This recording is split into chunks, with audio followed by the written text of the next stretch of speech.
You know, deadlines usually come with results, but in Bengaluru, the promised 31st October road repairs are already falling apart. We bring you a ground report from Convent Street, a crucial link between Richmond Road and Residency Road in Bengaluru. This stretch was repaired barely 10 days ago, yet it's already riddled with potholes. Residents tell us that they have repeatedly complained to GBA, but then their pleas have gone unanswered. Frustrated, some people have even tried fixing the road themselves. Take a look and we come back. The Karnataka government claims that they have shut down close to 13,000 potholes, but let me tell you, all these potholes come with an expiry date of 3 to 10 days. This is one such road which I am going to show you. This is the Convent Road, which is a link road between the Richmond Town Road and the Residency Road, and it's one of the busiest roads because it connects two major streets and it is filled with schools. On my right is the Sacred Heights School. This is the Church of Jesus Christ, and on your left is all posh apartments. But this is the condition of this road, despite being filled a few days back by the Karnataka government. This is all worn off. Let me just show you how difficult it is for people to maneuver. This is the depth at some places over here. All these things have been put recently. All of them have come off. It remains to be seen who is doing the quality check when it comes to laying down of these roads. These are just stones filled with jelly and cement, and they've left it for God to make sure that they preserve it or fix it, because clearly the Karnataka government has failed when it comes to fixing these roads especially. And as you can see, this is a stretch of close to 20 to 30 meters on this side. Then if we move forward, you find another stretch of another 10 meters. And the difficulty in which vehicles are moving, and this is one of the reasons that causes the traffic jam also in places like this. And mind you, this is a very busy road because it connects two major streets. One is the Richmond town on that side, which houses schools like Bishop Cotton Girls, and there is Sacred Heart School here. So this is an educational center also where a lot of kids move around, and the autos and buses that come to pick them also have to go through this. So as you can clearly see, the difficulty commuters have, especially when it comes to this road. The government claims that they have done their work, and this is the work that has been done by the government. Much like New Year's resolution, which are supposed to be broken, promises are never to be kept. 31st October is knocking furiously on Bengaluru's doors. Sandeep Aniruddhan joins us. He's a civic activist, very well known, who speaks about this often with us on the South Indian. Sandeep, thank you so much for making the time. Richmond Road, for God's sake, 31st October. But then now the government is very busy with the caste survey, so the focus has now shifted. But caste survey is important, but this is forever, no, Sandeep Aniruddhan? What is going on? You know, look at the repairs. We've been constantly doing reports on this, Sandeep. Sudha, thanks for having me on the show. It's a pleasure. Sudha, what is shocking is the part of the city you're showing is the central, under the new structure of the city corporation. This area comes under the Bengaluru Central Corporation. And this is the corporation which is actually doing the maximum work on pothole fixing. It's a smaller corporation. It has better history in terms of management. And this is the situation in the central corporation. Yeah. All the other corporations are larger and they're worse and they have lesser resources. Right. And they are much worse history. So you can imagine the plight of those corporations. Right. Like if you go to the East Corporation, potholes are not even being fixed, leave alone fixing them when it's wearing off. And the kind of methodology they're following is they're just pouring cold mix and they're just leveling it. And you speak to any engineer or contractor, they'll tell you just pouring cold mix and leveling it, it means it will last only for a week. Right. So if you need any proper fixing of a pothole, you need to first cut out you need to cut out and remove the material, and you have to do a proper subsurface fixing and hot mix application on the top. Only then will it survive for a few months. Right. But you know, Sandeep, before, I do understand that the cosmetic surgery which is being performed is all wrong. But the point is, are these engineers under too much pressure, Sandeep? Because you remember Siddaramaiah went there and blasted them in public saying, Why are you call yourself engineers? I will see to it that you're suspended.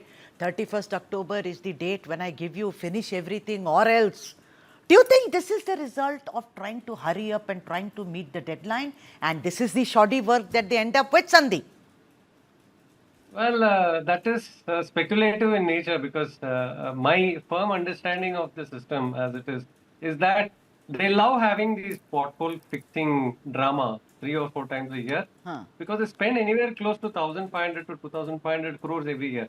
And the number of potholes they fix will be hardly anything. I mean, if you take a per pothole fixing ratio, it will work out to lakhs sometimes. Right. Is there any audit of these things? It's crazy. The amount of money they make out of the scam of fixing potholes, they love to have potholes. They're never going to fix it because every year they can scam thousands of crores of rupees. The system enjoys doing this. They keep the potholes coming again and again. It's recurring. Strange, If Sandeep. not, But you if know, not, huh, go on. if not, what is stopping them from having a warranty period on Exactly. the system? You know, What is stopping them from having a warranty period, a maintenance period for every road contract itself? Yeah. Why should it come to potholes? Exactly, Sandeep. You know, I find it very strange that you say this drama is, you know, performed every four times at least a year.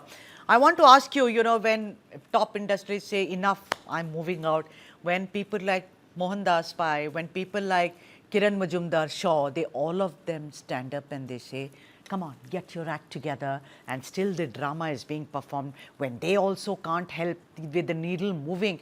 What are common people supposed to do who will fall into it time and time again?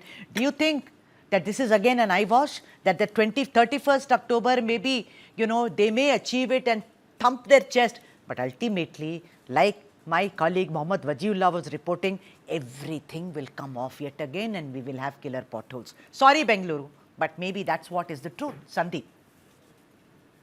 Yeah, so see, unless I don't quite believe any of this announcement, Raj, either from the government or also these industry leaders who don't attempt any system change at all. The government makes very superficial statements, so do the industrialists, because they don't try to understand why the system is failing.